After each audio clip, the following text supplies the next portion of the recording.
नमस्कार, ताज़ों के special edition में आपके साथ मैं अदिति त्यागी। आप समझ गए होंगे अब बात होगी महाराष्ट्र की सियासत की। औरंगाबाद में इस वक्त एमएनएस प्रमुख राज ठाकरे की रैली होने जा रही है। इस रैली को राज ठाकरे के बड़े शक्ति प्रदर्शन के तौर पर देखा जा रहा है। बाला साहेब ठाकरे ने आज से 34 साल पहले औरंगाबाद की जिस रैली से हिंदू हृदय सम्राट के रूप में अपनी छवि पुख्ता की थी और शिवसेना को मुंबई के बाहर तक पहुंचा दिया था, अब अपने चाचा के ही नक्शे कदम पर चलते हुए राज ठाकरे वैसी ही सियासी जमीन की तलाश में औरंगाबाद पहुंच चुके हैं। राज ठाकरे ने 3 मई तक महाराष्ट्र की मस्जिदों से लाउडस्पीकर हटाने का अल्टीमेटम दे रखा है और उसके बाद औरंगाबाद में उनके द्वारा इस रैली का ऐलान किया गया। शिवसेना के नेतृत्व वाली उद्धव सरकार ने राज ठाकरे के सामने रैली के लिए 16 शर्तें रखी। इन शर्तों में 15,000 से ज्यादा लोगों को ना बुलाने के साथ साथ लाउडस्पीकर की आवाज सुप्रीम कोर्ट के तय मानक के अनुसार रखने और किसी भी तरह का भड़काऊ भाषण नहीं देना शामिल है। औरंगाबाद में रैली स्थल के अलावा बाकी जगहों पर धारा 144 लागू कर दी गई है। राज ठाकरे के अंदाज और औरंगाबाद रैली को लेकर शिवसेना और उद्धव सरकार की तिलमिलाहट पर कई तरह के सवाल भी खड़े हो रहे हैं कि क्या अपनी ताकत दिखाने के लिए राज ठाकरे ने औरंगाबाद में ये रैली की है। शक्ति प्रदर्शन, इसे जो जानकार है वो बता रहे हैं। क्या बाला साहेब की जो विरासत है, जो धार शिवसेना के पास थी, क्या अब उस विरासत पर दावा कर रहे हैं, उस पर अपना दावा ठोक रहे हैं राज ठाकरे? क्या बीजेपी के साथ गठबंधन के लिए राज ठाकरे जमीन तैयार कर रहे हैं, जैसा कि बीजेपी के जो ओपोनेंट्स हैं वो आरोप लगा रहे हैं? क्या राज ठाकरे के आक्रामक तेवरों की काट उद्धव ठाकरे ढूंढ पाएंगे? और क्या हिंदुत्व पर शिवसेना के नरम रुख ने राज ठाकरे को ये मौका दिया है? क्योंकि जिस तरह से वो अलायंस में गए, उद्धव ठाकरे जिस तरीके से अलायंस में गए कांग्रेस और एनसीपी के साथ, उसके बाद ये सब सवाल उठ रहे हैं। कई खास मेहमान हमारे साथ हैं। आपको बता देते हैं कि हमारे साथ सैयद असीम वकार हैं, एआईएमआईएम का पक्ष रखने के लिए। हमारे साथ निरंजन शेट्टी हैं, महाराष्ट्र बीजेपी के स्पोक्स पर्सन हैं। रमेश कांबले हमारे साथ हैं। अखिल चित्रे हमारे साथ हैं एमएनएस का पक्ष रखने के लिए, और राजपुंज शिवसेना का पक्ष रखने के लिए हमारे साथ हैं। लेकिन राज ठाकरे की रैली, जिसे लेकर तमाम तरह के पॉलिटिकल मायने, पॉलिटिकल संदेश, और क्या महाराष्ट्र की सियासत में अब कोई बड़ा बदलाव आने जा रहा है जो हिंदुत्व की पिच पर, क्या अब ये माना जाए ये खुली चुनौती अब राज ठाकरे पेश कर रहे हैं शिवसेना के सामने, उद्धव ठाकरे के सामने? किस तरह का मूड है, किस तरह का माहौल है, किस तरह से मंच तैयार किया गया है, मेरे सहयोगी अंकुर त्यागी की रिपोर्ट में देखिए। इस वक्त हम आपको जो दृश्य दिखा रहे हैं ये महाराष्ट्र के औरंगाबाद का है, और सबसे पहले मैं आपको स्टेज दिखाने जा रहा हूं जहां पर राज ठाकरे कुछ देर के बाद आएंगे और अपना भाषण शुरू करेंगे, जो कि रैली उन्होंने बुलाई थी। तकरीबन 15 दिन पहले राज ठाकरे पुणे में जाते हैं और हनुमान चालीसा का पाठ करते हैं। वो वापस मुंबई आकर ऐलान करते हैं कि 1 मई को वो महाराष्ट्र के औरंगाबाद में एक बहुत बड़ी रैली को संबोधित करने वाले हैं। अब जब थोड़ी देर के बाद वो यहाँ पर आएंगे, अपना भाषण देंगे, उससे पहले मैं आपको महाराष्ट्र की राजनीति में जो बदलाव हो रहा है वो दिखाने की कोशिश कर रहा हूँ। ये जो आप स्टेज देख रहे हैं ये पूरा भगवा रंग से रंगा गया है। जो झंडे हैं मनसे के, उनको भी पूरी तरह भगवा रखा गया है, चूंकि कुछ वक्त पहले उन्होंने जो स्टैंड था अपना पूरा का पूरा, जो कि मराठी राजनीति थी, उससे हिंदुत्व की राजनीति की तरफ जाने का राज ठाकरे ने फैसला लिया था। आप जब स्टेज पर जो तस्वीरें लगी हुई हैं, छत्रपति शिवाजी महाराज की मूर्ति के ठीक बगल में 3 बड़ी हस्तियां इस वक्त आपको दिखाई दे रही हैं। सबसे पहले नंबर पे आते हैं डॉक्टर भीमराव अंबेडकर, जिन्होंने संविधान की रचना करी। उसके बाद महिलाओं की शिक्षा को लेकर अपना सबसे ज्यादा जो मुखर चेहरा रहने वाली ज्योतिबा फुले आपको बीच में दिखाई दे रही हैं। और जो तीसरा चेहरा आपको दिखाई दे रहा है वो आज की इस औरंगाबाद की रैली के लिए बेहद चर्चित चेहरा हो सकता है, क्योंकि ये चेहरा है श्री प्रबोधनकार ठाकरे का। प्रबोधनकार ठाकरे यानी बाला साहब ठाकरे के पिता और राज ठाकरे के दादाजी। प्रबोधनकार ठाकरे यानी जिन्होंने जो महाराष्ट्र की राजनीति में मराठी अस्मिता और हिंदुत्व की बात को सबसे ज्यादा मुखर होकर पहले करने की शुरुआत करी थी। तो सबसे पहला सवाल तो राजपुंज आप ही से है, सीधे तौर पर बाला साहेब की जो विरासत है, जो धार कभी आपके पास हुआ करती थी, जो धार बाला साहेब की कभी उद्धव ठाकरे के पास हुआ करती थी, जैसे ही आप कांग्रेस और एनसीपी के साथ गए, अब राज ठाकरे कुछ सालों बाद उसी विरासत को क्लेम कर रहे हैं। देखिए आदित्य जी, ये सब आप देखते रहिए, जो ये चल रहा है एक बहुत बड़ा नाटक सा नजर आ रहा है और इसमें कहीं भी हमारा हिंदुत्व कहीं भी डगमगा नहीं रहा और ना ही कहीं जाने वाला है। जो हमारा हिंदुत्व आज का तो है नहीं, 56 वर्षों से, जो 19 जून 1966 से शुरू हुआ, और आज तो ये नहीं कि आज का हमने कोई शुरू किया या आज 2-4 दिन से हमने भगवा चोला पहन लिया है और राज ठाकरे के सामने हम जाके खड़े हो गए, तो ऐसा कुछ भी नहीं है। और ऐसा ये चलते रहते हैं, इस प्रकार के लोग आते रहते हैं, इस प्रकार से जो नए इस प्रकार से अपने आप पार्टी को चमकाने के लिए, अपने आप को चमकाने के लिए, अपने भगवा को चमकाने के लिए। लेकिन इनके भगवा के पीछे, मैं शुरू से ही कहता आ रहा हूँ कि भगवा के पीछे कुछ राजनीति नहीं है, बहुत बड़ी राजनीति है जो चली आ रही है और जिसके पीछे बहुत सारे लोग इसमें शामिल हैं। अब आप डिसाइड कीजिए, पहले आप कह रहे हैं कि ऐसे लोग आते रहते हैं, फिर आप कहते हैं कि ये अपनी राजनीति चमकाने की कोशिश है, तो सर दोनों बातें एक साथ। बिल्कुल बिल्कुल, ये ऐसे लोग आते रहते हैं, मतलब इस प्रकार के लोग। तो मैंने यही तो पूछा कि आप ही के पिच पर खेलने आ रहे हैं। महाराष्ट्र में लोग देख ही रहे हैं, इस प्रकार के लोग आ रहे हैं, कहीं आ रहे हैं और कोई हनुमान चालीसा पढ़ने आ रहा है, कोई किस तरह से आ रहा है, कोई कहीं और एजेंसीज आ रही हैं, कहीं ऐसे करने आ रही हैं, कोई सरकार गिराने आ रहा है, कोई कुछ नया इल्जाम लेके आ रहा है, कोई नया पैगाम लेके आ रहा है। तो इस प्रकार से आप देख ही रहे हैं, लगातार चल रहा है। तो ये भी उन्हीं में से एक कड़ी है, ये भी आपके सामने समक्ष आपकी कड़ी है। तो देखो अब क्या होता है, ये भी क्या रंग रूप लेके अखिल चित्र नाटक कर रहे हैं, ये कह रही है शिवसेना, नाटक कर रहे हैं। बिल्कुल नाटक है। इस प्रकार से जवाब ले लीजिए अखिल चित्र। जी, शिवसेना तो बहुत बड़ी ऑलरेडी फिल्म प्रोड्यूसर है, ऐसे कह सकते हैं। अभी उन्होंने पहले इतने साल कांग्रेस और राष्ट्रवादी को गाली दे दे के निकाला है। आप अगर कोई भी पुराने वीडियोस निकालोगे कुछ साल पहले के, तो उसमें भी आपको दिखाई देगा कि उन्होंने शिवसेना और राष्ट्रवादी के बारे में क्या क्या कहा था। अभी आज अचानक उनको ऐसा लगा कि सरकार में आने के लिए उनकी जरूरत है, तो सब अपने जो भी उनके विचार थे, सोच थी, जो बाला साहब ठाकरे के विचार थे, उनको बाजू में रख के इन्होंने सत्ता बनाई। और ये क्या दूसरे पे इल्जाम लगाते हैं? जब वो खुद के दूसरों की तरफ एक उंगली दिखाते हैं ना, तो 3 उंगलियां उनके तरफ जाती है। पहले वो इसके बारे में जवाब दे। ये जो शिवसेना के प्रवक्ता अभी यहाँ जो नेता बात कर रहे थे, मुझे ऐसा लगता है उन्हें शिवसेना का इतिहास पता नहीं है और बाला साहब ठाकरे के जो विचार थे उसके बारे में भी कुछ पता नहीं है। सम्माननीय बाला साहब ठाकरे ने ये जो आज राज साहब कह रहे हैं, यही हूबहू same to same, word to word, line to line Balasaheb Thackeray ने भी कही थी। तो क्या ये बाला साहब ठाकरे का भी विरोध कर रहे हैं क्या? क्या आज की शिवसेना बाला साहब ठाकरे की भी विरोध कर रही है? आज की शिवसेना कल के शिवसेना के अगेंस्ट है? क्या ये नई शिवसेना है? सबसे पहले वो इसके बारे में बताएं। बाला साहब ठाकरे जी ने ये कहा था कि जिस दिन हमारी शिवसेना कांग्रेस के साथ जाने के विचार भी करेगी, उस दिन मैं शिवसेना पार्टी को ताला लगा दूंगा। तो अभी क्या ताला लगाने का वक्त आ चुका है? इसके बारे में जरा वो खुलासा करे सबसे पहले। और नफरत की राजनीति कौन फैला रहा है? जो लोग उनके साथ है सरकार में, उनके साथ जो सरकार में बैठे, वही नफरत फैला रहे। ठीक है, नफरत की राजनीति बीते दिनों में बहुत इस पर बात हुई है। पहले से तसीम वकार हमारे साथ जुड़ गए आईएम का पक्ष रखने के लिए। ये नफरत की राजनीति कौन कर रहा है? यहाँ सभी नफरत की राजनीति का आरोप एक दूसरे पर लगा रहे।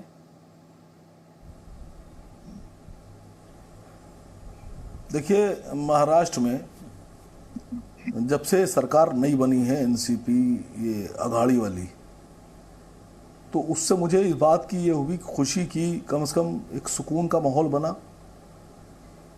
और अब राज ठाकरे साहब भारतीय जनता पार्टी के इशारे पे मराठा वोट को बांटने के लिए और वापस अपना वर्चस्व हो सकता है कायम कर लें, उस वर्चस्व को कायम करने के लिए एक ऐसी राजनीति कर रहे हैं कि जो मराठी मानुस सुकून से ज़िंदगी काट रहा था, कारोबार कर रहा था, नौकरी कर रहा था, अब फिर से वो चाहते हैं कि वो सड़क पर ईंट पत्थर तलवार लाठी डंडा लेकर उतरे। और उसके बाद में वो चाहते हैं मराठा जो है, महाराष्ट्र जो है, उसमें बेमर्दगी पहले जो सुकून है वो ख़त्म हो जाए, लड़ाई दंगा शुरू हो। तो ये अच्छी बात नहीं है। मैं समझता हूँ कि वो मुसलमानों के कंधे पे बंदूक रख के और अपने मराठियों का और हिंदुओं का शिकार करने की कोशिश कर रहे हैं। ये नहीं चलने वाला है, ये चलने वाला नहीं है। उनको चाहिए कि अच्छी राजनीति करें, प्रोग्रेसिव राजनीति करें, तरक्की की राजनीति करें, एजुकेशन की राजनीति करें, लेकिन वो तो वही बिल्कुल सांप्रदायिक राजनीति करने में थोड़ा सा भाषा पर संयम भी रखें। हाँ, भाषा पर थोड़ा सा संयम भी रखें, ऐसे शिकार शब्द, ऐसे शब्दों से बचना चाहिए सर, आप इतने वरिष्ठ हैं।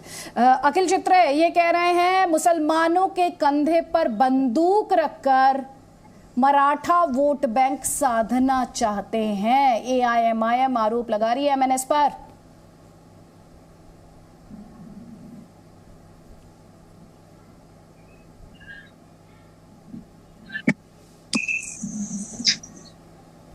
अखिल चित्रे। Yes. Pardon me, I couldn't hear you. AIMIM आरोप लगा रही है कि राज ठाकरे मुसलमानों के कंधे पर बंदूक रखकर मराठा वोट बैंक को साधना चाहते हैं। तो अकबरुद्दीन ओवैसी जी ने जो आज से पहले एक बहुत बड़ी जो यूट्यूब पे और पूरे मीडिया में जो वायरल हुआ था, वो वीडियो में जो कहा था, वो किसके कंधे पर बंदूक रख के बॉम्बार्डिंग कर रहे थे, और उसके बारे में ये जो आज प्रवक्ता आपके यहाँ बैठे शायद कल भी थे, उन्होंने कल भी इस चीज का उत्तर नहीं दिया कि क्या ये उस चीज का भी कंडेम करते हैं। पहले वो ये बताए क्या वो इस चीज का कंडेम करते हैं। उनकी खुद की पार्टी और उनके खुद के पार्टी के लीडर्स ये किस तरह की राजनीति करती है, ये पूरे देश ने देखा है। ठीक है, जवाब लीजिए सैयद असीम वकार। मुझे नहीं लगता दूसरे किसी में कुछ आरोप लगाने का अधिकार है। अच्छा ठीक है, जवाब ले लीजिए सैयद असीम वकार।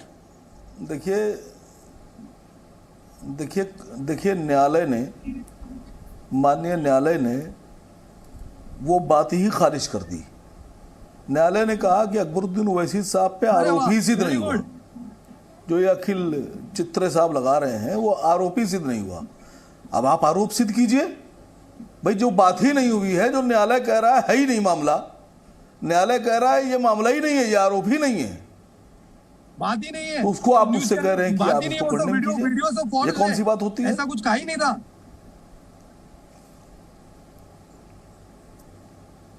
वही तो मैं कह रहा हूं, ऐसा कुछ नहीं कहा उन्होंने, उसको गलत तरीके से पेश किया गया और न्यायालय ने उस बात को समझा। लोगों ने सुना, न्यायालय की समझ में आया, न्यायालय के सामने जो सबूत गए, लोगों ने सुना, लोगों ने देखा। आज भी यूट्यूब पे वीडियो अवेलेबल है, आज भी न्यूज चैनल्स के पोर्टल पे अवेलेबल है, देख लीजिए जरा एक बार।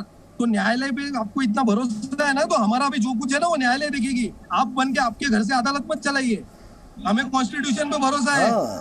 देश का कॉन्स्टिट्यूशन हमें भी बिल्कुल अदालत नहीं चला रहे हैं। मैं तो आपसे कह रहा हूँ, सुनिए हाँ सुन रहा हूँ, सुनिए अखिल चित्रे साहब, मैंने तो आपको भी मैं कह दे रहा हूँ कि जब ये बात सामने आई कि राज ठाकरे साहब और उनकी पार्टी के नेता मस्जिदों में सामने जाकर लाउड स्पीकर बजाएंगे, हनुमान चालीसा बजाएंगे, तो मैंने तो रिक्वेस्ट की थी चीफ मिनिस्टर ऑफ महाराष्ट्र से और अपने लोगों से और तमाम इन हिंदुओं से जो MNS में नहीं है कि 40-40 हारन गाड़ी पे बांधिए, बड़ी बड़ी गाड़ियों पर, और ले जाकर सभी MNS के नेताओं के घर के सामने खड़ा कर दीजिए और पूरी स्पीड से बजाइए, 24 घंटे बजाइए, और जब आप निकल के आए बंद कराने के लिए साहब आप बंद कर दीजिए, तो आपके खिलाफ रिपोर्ट लिखाइए।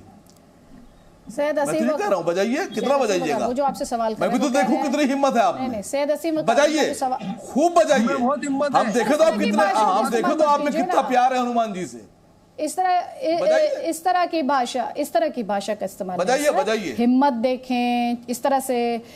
नहीं सर सुनिए ना, बजाइए, आपसे ये कह रहे हैं अगर आप अकबरुद्दीन ओवैसी के, मैंने तो कुछ कहा ही नहीं। हिम्मत है तो बजाइए सर, आप हिम्मत है तो बजाइए कह रहे हैं सर, प्लीज। ये किस तरह की भाषा है सर? भाषा नहीं कहूं, इसे क्या कहूं मैं? नहीं, मैंने कहा मोहब्बत है तो बजाइए। नहीं, आप जो इस तरह से नहीं अभी आप जिस लेवल पर आप जिस लहजे में बोल रहे हैं, नहीं सर, अरे सर प्लीज, अरे सर प्लीज, पहली बात आप उनके साथ सियासत कीजिए लेकिन भाषा पर कंट्रोल रखिए। उन्होंने ये कहा, ठीक है अखिल चित्रे आपको जवाब देना चाह रहे हैं, उनका जवाब सुन लीजिए, उसके बाद आपसे वापस जल्दी। अखिल चित्रे, हिम्मत है तो बजाइए। किस तरह का लहजा है सर? हनुमान जी से किस तरह का लहजा? बजाइए अपने। अरे नहीं सर, नहीं आप ठीक है सर, आप जिस तरह से तंज, ठीक है सर, जवाब सुन लीजिए। अखिल चित्रे से सुन लीजिए ना जवाब, आप जवाब सुन लीजिए सर। हाँ, जिसे जहां बजाना होगा वो बजाएगा ना सर, नियम कायदे के तहत। आपसे थोड़ी परमिशन लेने आएगा, आपसे परमिशन लेने थोड़ी आएगा सर। नहीं बजाएंगे, आपकी परमिशन की जरूरत नहीं बजाएंगे, किसी को भी जरूरत नहीं बजाएंगे। ठीक है, अखिल चित्रे का जवाब सुन लीजिए। अब आप सवाल भी पूछ लेंगे, जवाब भी खुद ही ले लेंगे, आप सवाल भी पूछेंगे।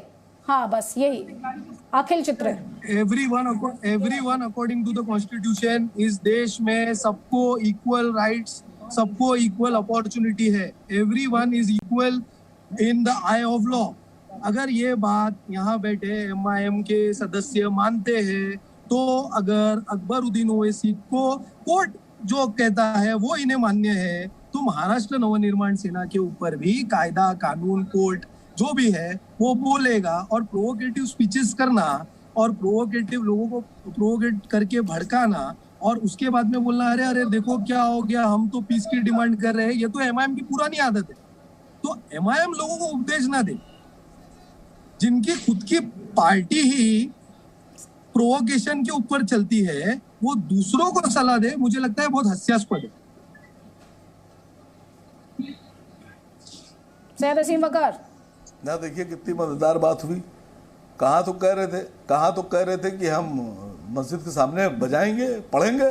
अब मैं कह रहा हूँ अपने ड्राइंग रूम में, बेडरूम में, डाइनिंग रूम में, लिविंग रूम में, अपने पार्क में, अपने घर में 24 घंटे बजाइए।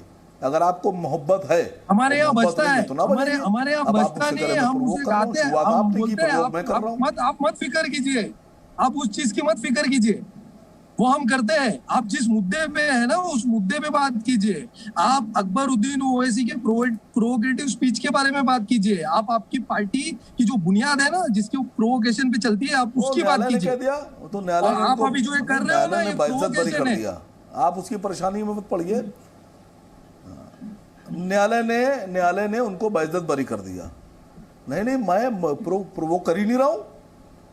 राज ठाकरे ने कहा हमारे लोग बजाएंगे, गाएंगे, गाइए। अच्छा, तो उनका बयान सही था। एक मना कर रहे हैं आपको। अच्छा, तो सैयद असीम वकार, अरे सैयद असीम वकार, एक बात तो बता दीजिए, 15 मिनट के लिए पुलिस हटा दो, इसे AIM सपोर्ट करती है, बस इतना बता दीजिए। नहीं, न्यायालय कह रहा है कि उन्होंने ऐसा कुछ कहा ही नहीं। अरे सर, आपकी पार्टी की बात कर रही हूँ, आप न्यायालय के पीछे कहाँ छिप रहे हैं बार बार? आप बार बार अपनी पार्टी के स्टैंड की बात कीजिए ना। वो इस तरह की बयानबाजी को बैरिस्टर असदुद्दीन ओवैसी सपोर्ट करते हैं, आपकी पार्टी सपोर्ट करती है। आज ये भी तो पता चले दर्शकों को, सपोर्ट करती है आपकी पार्टी। नहीं, जब न्यायालय ने साफ कह दिया कि इस बात का प्रूफ ही नहीं है। आप अपनी पार्टी और ओवैसी साहब की बात कीजिए। आप ये बताइए, अब आप पता नहीं कहां से ले आएंगे। अच्छा, ओके, अच्छा ठीक है। अच्छा, मतलब आप इस स्टेटमेंट पर जवाब नहीं दे रहे अब कि ये। अच्छा, आप ये बताइए, आपके हिसाब से अकबरुद्दीन ओवैसी ने कहा था 15 मिनट के लिए पुलिस हटा लो, या नहीं कहा था? यही बता दीजिए, कहा था या नहीं कहा था? न्यायालय ने साफ कह दिया है कि इस बात का सबूत आपसे जो सवाल है उस सवाल का जवाब दीजिए। कहा था कि नहीं कहा था? सर, आपसे सवाल क्या पूछ रही हूँ मैं, ये कहा था या नहीं कहा था? अरे सर, आपसे जो सवाल है उस सवाल का जवाब दीजिए ना सर। अनजान मत बनिए, ऐसा कहा था या नहीं कहा था? मैं कह तो रहा हूँ आपसे। हाँ, मैं तो जवाब तो सुनिए मेरा। अच्छा, कहा था ना या नहीं कहा था? कोई बात अकबर भाई ने कही नहीं। न्यायालय कह रहा है अकबर भाई ने कोई बात कही नहीं है। अकबरुद्दीन, मैं AIM ये कह रही है, नहीं, अदालत ने ये कहा कि भड़काऊ है या नहीं है, या अदालत ने ये कहा कि ये कहा ही नहीं अकबरुद्दीन ओवैसी ने? इस पे आप जरा मुझे क्लैरिटी दीजिएगा, बहुत इंपॉर्टेंट है, क्योंकि आप अदालत की बात कर रहे हैं ना, इस पे बहुत क्लैरिटी की जरूरत है। सुन लीजिए एक सेकेंड। नहीं, आप बोलिएगा, इस पे जवाब दीजिएगा। निरंजन शेट्टी, सब महाराष्ट्र की सियासत पर वापस आ रही हूं, एक कमेंट जल्दी से आपका, क्योंकि एक और ग्राउंड रिपोर्ट मेरे सहयोगी की अपने दर्शकों को हम दिखाना चाहेंगे। बीजेपी कर रही है सब कुछ जो महाराष्ट्र की सियासत में इस वक्त हो रहा है, बीजेपी के इशारे पर हो रहा है। चाहे वो AIM हो, चाहे वो शिवसेना हो, चाहे वो कांग्रेस हो, हर कोई यही कह रहा है कि बीजेपी है सबके पीछे। आदित्य जी, आपने बहुत ही सही कहा है कि जब भी इस प्रकार की कोई घटना आए, कोई दूसरी पार्टी किसी बात को कहे, तो उसको बी टीम से रूप में वहां पर हम उनके सामने लाया जाता है। कल तक AIM के जो अकबरुद्दीन ओवैसी थे वो हमारे सामने, वो हमारी बी टीम थी। आज राज ठाकरे हमारी बी टीम है। आदित्य जी, आपको समझना होगा, और आपके माध्यम से जनता को बता देना चाहता हूं कि जब से भारतीय जनता पार्टी का जन्म हुआ है, हमने राम राज्य की स्थापना की बात की थी, हमने कश्मीर में से धारा 370 को हटाने की बात की थी। ये आज हम अलग कोई यदि पार्टी संयोगवश इस बात को कहता है तो हम उसका स्वागत करते हैं, और निश्चित ही न्यायालय का आदर होना चाहिए। जब सुप्रीम कोर्ट ने कहा है कि इस प्रकार के आपको पालन करना होगा, तो अकबर ये वकर साहब क्यों नहीं मानते उस बात को? क्यों नहीं अपने लीडरों को बता देते हैं कि इस प्रकार के जो आप बार बार न्यायालय की बात करें तो न्यायालय के आप सम्मान भी कीजिए ना। क्यों नहीं आप लाउड स्पीकर हटाते हैं, जिस प्रकार से योगी जी ने यूपी में निकाल दिए और उसके डेसिबल नीचे लेके आए। वो तो प्रयास कीजिए। बार बार आप न्यायालय की बात करेंगे, आप कहेंगे कि अकबरुद्दीन ओवैसी जी ने एक बात कही नहीं, जबकि पूरा समूचा देश को पता है कि उन्होंने क्या बात कही। ये बात आज आप इनकार कर रहे हो। हमें भी पता है कि न्यायालय में किस प्रकार की लड़ाई लड़ी जाती है और वहां पर किस प्रकार के झूठ बात रखी जाती है, और उसके आधार पे आप इस प्रकार से न्यायालय से आप अपनी जीत को यहाँ पर हमारे मित्र के सामने रखने का प्रयास करें। आप भी पालन कीजिए ना सुप्रीम कोर्ट के ऑर्डर्स को। न्यायालय की बात आप बार बार करें, और आप किसको बता रहे हैं कि हमने हनुमान चालीसा का पठन करना चाहिए? ये हिंदुस्तान है, हिंदुस्तान में हम चाहे वहां हनुमान चालीसा का पठन करेंगे। आपको निर्बंध में रहना पड़ेगा। क्या किसी धर्म में इस प्रकार की इजाजत दी है? यदि आपका धर्म जो मूर्ति पूजा को नहीं मानता, वो इस प्रकार से धर्म का प्रचार और प्रसार करती है, आपको लाउड स्पीकर की जरूरत रहती है। जिस औरंगजेब ने यहाँ पर हिंदुस्तान में आने के पश्चात उन्होंने पूरे जो संगीत से जुड़े हुए जो भी चीज है उसको धरती पर समा दिया, उसको आप बाहर निकालकर हमारे कानों तक पहुंचा रहे हैं। निरंजन, ठीक है, एक कमेंट जल्दी से रमेश कांबले आपका लेना चाहती हूँ। इस पर जवाब सैयद हसीम वकार से बाद में लूंगी सर, प्लीज निरंजन शेट्टी जी, इस पर जवाब मैं सैयद हसीम वकार से बाद में लूंगी। एक कमेंट यहाँ पे रमेश कांबले का लेना चाहती हूँ। ये जो महाराष्ट्र में इस वक्त जंग छिड़ रही है, कहा तो ये जा रहा है महाविकास आघाड़ी सरकार ने राज ठाकरे को बढ़ावा दिया, और उनके खिलाफ पहले ही एक्शन लिया होता तो सियासत इस तरह से आगे ना बढ़ती। इनफैक्ट सियासत होती नहीं। दो समाज के बीच में तेढ़ निर्माण करने का काम राज ठाकरे साहब कर रहे हैं। महाराष्ट्र सरकार अच्छा काम कर रही है। ये 2014 में जब बीजेपी की सरकार थी तभी उनको कुछ सूझा नहीं कि हनुमान चालीसा पढ़े या क्या पढ़े, लेकिन अभी जो महाराष्ट्र सरकार है उसके बीच में इन्होंने टांग अड़ाई। कुछ भी मुद्दा निकलते दो समाज के बीच में तेढ़ निर्माण करते। हेलो सर, आवाज आ रही है? हेलो, तो समाज के सर आवाज आ रही है? चलिए मेरे सहयोगी अंकुर त्यागी, उनके द्वारा जो ग्राउंड रिपोर्ट फाइल की गई है वो अपने दर्शकों को दिखाते हैं। महाराष्ट्र की राजनीति में हिंदुत्व का शंखनाद या कहें हिंदुत्व की री एंट्री यहां पर होते हुए हम दिखाई दे रहे हैं। हम जिस जगह पे खड़े हुए हैं ये महाराष्ट्र का औरंगाबाद है। यहाँ मेरे साथ आप जो लोग देख रहे हैं ये पुरोहित हैं, ये इनका वेदों का ज्ञान है, ये बच्चों को सिखाते भी हैं और एक पूरी पीढ़ी को वेदों से उनका परिचय करवाते हैं। सर आप हैं पुरोहित, वेदों का आपका ज्ञान है और राजनीतिक सभा है, आपका यह राजनीति में क्या काम? देखो, धर्मो रक्षति रक्षितः, जहाँ धर्म का रक्षण होता है वहाँ पुरोहित का काम होता है। जहाँ वेदों का काम होता है, जहाँ धर्म का रक्षण हो वहाँ वेदों का काम होता है।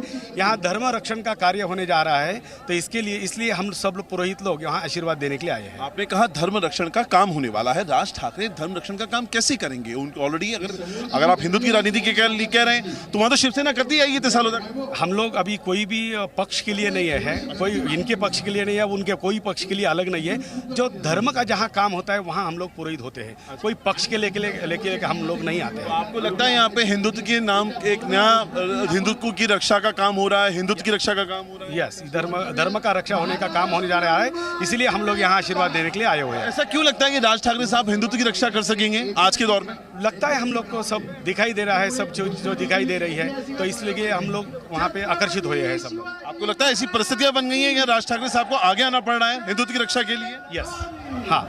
और कार्यक्रम की शुरुआत कैसे करने वाले हैं? सबसे पहले घंटानाद, शंख ध्वनि और वेद मंत्रोच्चारण से। अच्छा, आप कुछ विश्व का कल्याण होगा एक पूरा पाठ कर रहे थे, अगर आप मुझे पाठ सुनाएंगे क्योंकि बड़ा मोहक सा लगा हमें। विश्वानि देवता वेदर्थोरेतानि परासुवा जगभदरन्तन्न आसुवा। देखिए ये वेदों का जो पठन पाठन है वो यहाँ पर किया जा रहा है। पुरोहित आपको यहाँ पर देख रहे हैं, जो अटायर है इनका वो भी लगभग पूरा का पूरा जो एक मराठी जो पुरोहित होते हैं, अक्सर हम इनको तस्वीरों में देखते हैं, वैसा बिल्कुल लेकर आए हैं। और जाहिर तौर पर जो इनका कहना है कि आज के दौर में इनको दिख रहा है कि राज ठाकरे हिंदू धर्म की रक्षा कर सकते हैं, हिंदू धर्म को लेकर आगे बढ़ सकते हैं, और इसीलिए वो यहाँ पर मौजूद भी हैं। कैमरा पर्सन धीरज चिपकर के साथ अंकुर त्यागी, जी मीडिया, मुंबई। तो ये बड़ी बहस लगातार आप देख रहे हैं, जिस तरह से राज ठाकरे औरंगाबाद में ये बड़ी रैली कर रहे हैं, जिसकी तस्वीरें मेरे सहयोगी और साथ ही जो वहां पर लोग मौजूद हैं, पाला साहेब ठाकरे की जो विरासत है उसे तलाशने की कोशिश, उसे हासिल करने की कोशिश जो की जा रही है राज ठाकरे द्वारा, उस पर महाराष्ट्र की सियासत में लगातार एक तरह का उबाल आप कह सकते हैं, सियासी पारा जो है वो ऊपर है। हमारे साथ एकनाथ खडसे जी हैं, एनसीपी के बड़े नेता। एकनाथ खडसे जी, ये जो बड़ा आयोजन है इस पर सबसे पहले तो राज ठाकरे जिस तरह से ये बड़ी रैली कर रहे हैं, हिंदुत्व की पिच पर आकर शिवसेना को खुली चुनौती के तौर पर इसे देखा जा रहा है।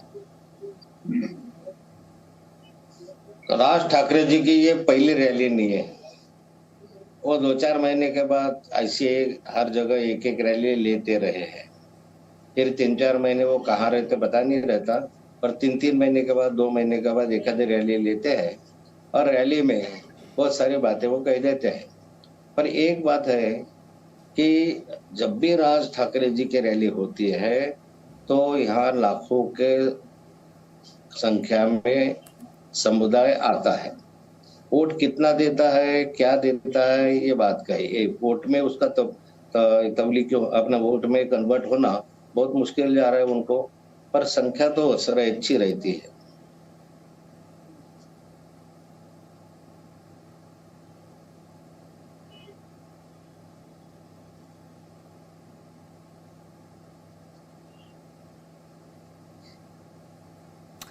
आवाज आपकी नहीं आ रही है। मैं आपसे समझना चाह रही थी, पॉलिटिकली कितना चैलेंजिंग, कितना चुनौतीपूर्ण ये महाविकास आघाड़ी के लिए है?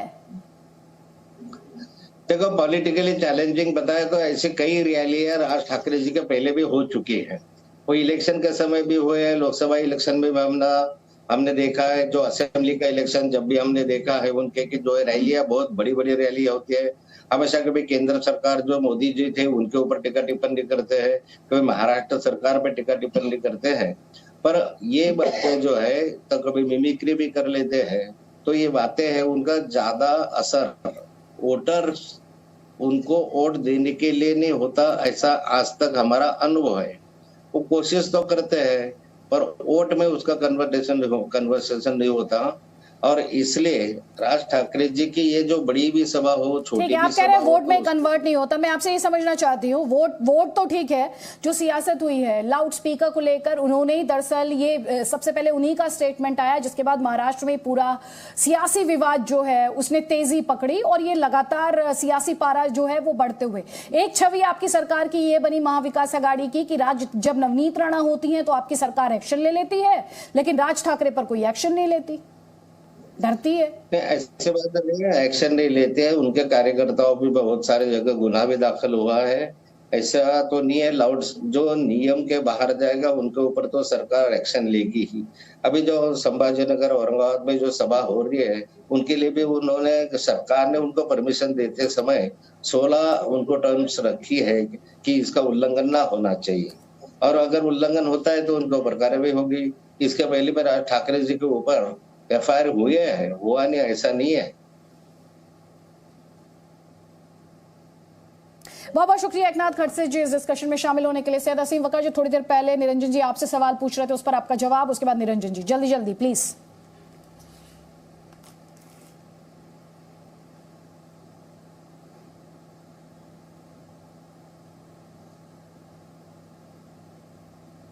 निरंजन शेट्टी जी, सैयद असीम वकार तक आवाज नहीं पहुंच पा रही है, लेकिन निरंजन शेट्टी जी आपसे मेरा सवाल, जहां पर आप कह रहे हैं कि सुन रहे हैं एकनाथ खडसे कह रहे हैं ऐसे आयोजन तो होते रहते हैं, इसमें हिंदुत्व कहाँ, आप हिंदुत्व को लेकर जो चैलेंज की बात की जा रही है, जो इतनी सियासत हो रही है, वो वोट में कहाँ तब्दील कर पाए हैं आज तक राज ठाकरे?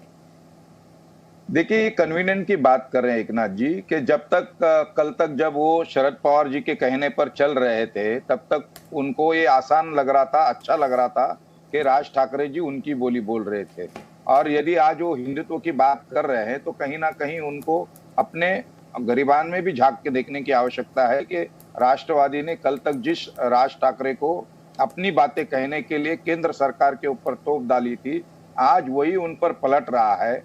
आज उनको समझ में आ रहा है कि राष्ट्रहित की भावना क्या है और राष्ट्रहित की जो विचारधारा है वो क्या है। कहीं ना कहीं ये संजोग मानना चाहिए कि यदि राज ठाकरे जी यदि इस बात को कहते हैं कि हमने जो 1980 में, मुझसे ज्यादा बेहतर एकनाथ जी खड़से जानते हैं क्योंकि वो हमारे शीर्ष नेतृत्व भी रहे हैं, तो 1980 का जो जन्म है जिनमें राम राज्य की स्थापना होगी, कलम 370 की बात होगी, तो हमने ये हमारे जन्म से सीखा है। हमारे परिवार में हमको ये गुट्टी पिला दी गई है कि किस प्रकार से हमने इस बात को रखना है। जहां तक राज ठाकरे जी की बात है, उन्होंने परसों पब्लिक रैली में कहा, हम तो निरंतर इस बात को कहते हैं कि इस प्रकार के जो संवैधानिक जो तरीका है, मतलब सुप्रीम कोर्ट के जो आदेश हैं वो पालन किए जाने चाहिए। आज तक उन्होंने पालन नहीं किया है, तो ये यूपी में योगी आदित्यनाथ जी ने वो करके दिखाया है। महाराष्ट्र राजपुंज जी ये कह रहे हैं कि जो संवैधानिक, ठीक है सर, प्लीज एक कमेंट। राज ठाकरे ने जो बात उठाई, उन्होंने कोर्ट के आदेश के पालन की ही तो बात की। देखिए अदिति जी, राजनीति का मौका तो आपने दिया। बिल्कुल। देखिए निरंजन जी जो बात कह रहे हैं अदिति जी, वो मेरे को ये समझ नहीं आ रहा, निरंजन जी को वो दिन याद है जब कांग्रेस के प्रचार में राज ठाकरे जी लगे हुए थे और मोदी जी के बारे में क्या क्या शब्द प्रयोग कर रहे थे।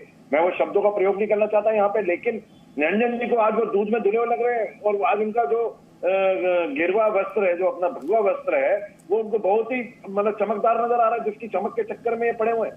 आज इनको उनके जो प्रयास है वो बिल्कुल इनको सही तरह से नजर आने लग गए। कल तक उनके मतलब जो इस प्रकार से कांग्रेस के प्रचार में लगे रहते थे, उल्टी सीधी बातें करते थे प्राइम मिनिस्टर जी मोदी जी के बारे में, तब इनको बहुत अच्छे लगते थे। मतलब आज ये उनको अच्छे लग रहे हैं, क्यों? मतलब मैं यही इनका कारण पूछना चाह रहा हूँ अदिति जी कि आज इनको ऐसा क्या उनके अंदर परिवर्तन नजर आया है जो इनको बड़ा अच्छे नजर आ रहे हैं कि आज योगी जी की तारीफ हो रही है, भारतीय जनता पार्टी की तारीफ कर रहे हैं। निरंजन जी जवाब। आदित्य जी, शायद इन्होंने मेरी बात को पूरी तरह से सुना नहीं। मैंने इस बात को पहले ही कह दिया था कि मैंने ये कहा था कि इनको तब तक ये सहूलियत लगे जब तक वो मोदी जी के ऊपर आरोप कर रहे थे। ये एक संयोग मात्र है कि आज राज ठाकरे जी हिंदुत्व की बात कर रहे हैं और हमारी जो हिंदुत्व की बात है, रवि जी नहीं, देखिए पुंज जी मुझे बात करने दीजिए, आपको मैंने टोका नहीं। टोकना नहीं चाहिए, लेकिन मैं आपको टोक रहा हूँ। मैं इसलिए टोक रहा हूँ, देखिए उनका जो भगवा वस्त्र है आपको बहुत चमकदार नजर आ रहा है। वो क्या मार्च से उतरे? अभी पहले तो कहाँ थे वो? पहले वो कहाँ थे? अभी मार्च से उतर के आए सीधा एक प्रचार करने के लिए यहाँ पर। राज्य अब मैं जवाब दूं आपको। बोलिए। मैं राज्य आपको बता देना चाहता हूँ, पहले ही जब आदित्य जी ने मुझे बात करने का मौका दिया तब मैंने पहले ही कहा, कल तक ये आपको अच्छा लग रहे थे जब तक वो मोदी जी के ऊपर आरोप कर रहे थे। तत्पश्चात अब जब राज जी इस प्रकार की हिंदुत्व की बात कर रहे हैं तो मैंने प्रथम ही कहा था कि 1980 में ही जब भारतीय जनता पार्टी का जन्म हुआ, पहले से ही हम राम राज्य की बात कर रहे हैं, धारा 370 हटाने की बात कर रहे हैं और राज ठाकरे जी आज उस बात को दोहरा रहे हैं। ठीक है, मेरे सहयोगी अंकुर त्यागी और इंफॉर्मेशन के साथ। सर आप अतीत में जा रहे हैं, लेकिन जो वर्तमान में सियासत है और सियासत में आपने उस सियासत को आगे बढ़ाने में किस तरह से रोल निभाया है, उस पर शिवसेना के रोल को लेकर आप बात नहीं करें। मेरे सहयोगी अंकुर त्यागी हमारे साथ है, वहीं पर मौजूद हैं जहां राज ठाकरे इस रैली को संबोधित करने वाले हैं। अंकुर, और क्या तस्वीरें हैं वहां पर, जो लोग हैं वो क्या कह रहे हैं और महाराष्ट्र की सियासत में इन तस्वीरों के मायने क्या है?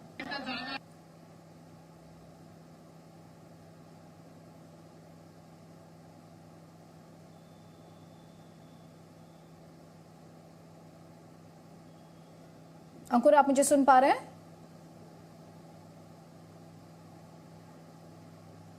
तो अंकुर जी, आगे तक हमारी आवाज नहीं पहुंच पा रही है, लेकिन उनके रिपोर्ट्स के माध्यम से हमने आपको दिखाया कि किस तरह से औरंगाबाद में ये रैली राज ठाकरे बाला साहेब की जो विरासत है उसे लगातार क्लेम करने की कोशिश कर रहे हैं। जो धार कभी शिवसेना के पास थी, जो धार कभी बाला साहेब की वजह से शिवसेना के पास थी और विरासत में उद्धव ठाकरे को मिली थी, उसी धार को अब राज ठाकरे अपने खुद हासिल कर लेना चाहते हैं। खासतौर पर जिस तरह शिवसेना ने कांग्रेस और एनसीपी के साथ अलायंस किया है। तस्वीरें जी न्यूज लगातार आप तक पहुंचा रहा है और इन तस्वीरों के महाराष्ट्र की सियासत में काफी ज्यादा मायने एक्सपर्ट्स निकाल रहे हैं। ये तस्वीरें जी न्यूज लगातार आप तक आगे भी पहुंचाता रहेगा। साथ ही राज ठाकरे जब उनका यहां पर संबोधन शुरू होगा वो तस्वीरें भी हम आप तक पहुंचाएंगे। अभी एक छोटे से ब्रेक के लिए यहां पर रुक रहे हैं, जल्द लौट रहे हैं इन्हीं तस्वीरों के साथ। आप देखते रहिए जी news. Presenting B News app available on Google Play and App Store. Download it now.